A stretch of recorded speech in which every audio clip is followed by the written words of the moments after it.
Bonjour, je suis Estella, organisatrice de mariage et j'ai créé mon agence All In Wedding. Comment bien définir le budget de son mariage?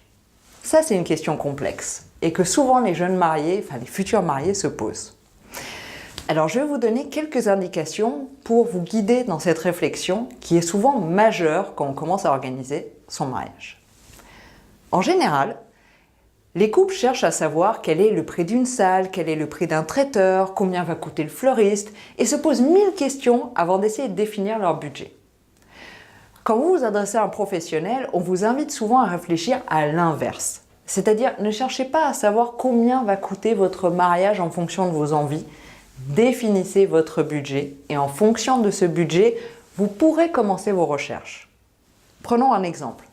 Si votre budget est de 10 000 € et que je vous propose une salle à 4 000 €, est-ce que finalement je suis cohérente ou non? Cette question, c'est moi, professionnel, qui pourrais vous y répondre. Mais si votre budget, vous ne l'avez pas défini, eh bien vous ne saurez pas. 4 000 €, c'est cher ou c'est pas cher? Une salle à 10 000 €, une salle à 20 000 €, eh bien tout dépend de votre budget. Donc, comment choisir son budget? En France, en moyenne, pour 100 invités, c'est à peu près 15 000 € que les mariés vont dépenser.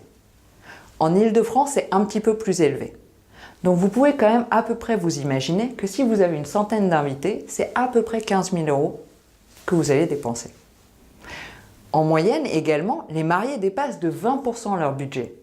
Donc si votre budget c'est 20 000 €, vous allez dépenser 24 000 €. Très bien. Par rapport à l'entourage, les gens se disent « Oui, peut-être que ma famille ou mes amis vont pouvoir m'aider ». Alors oui, il y a des choses comme la cagnotte participative qui, en amont du mariage, vous permet de demander à vos amis de vous aider justement à financer votre mariage. Mon conseil, c'est plutôt d'utiliser ces sommes pour apporter les petits plus qui rendront votre événement inoubliable.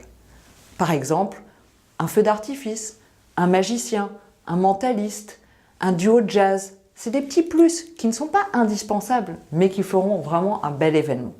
Donc ces sommes-là, plutôt laissez-les de côté pour le moment. Votre réflexion, c'est plutôt de vous dire « Mais nous, combien peut-on mettre dans ce mariage ?» Vous avez certainement d'autres projets.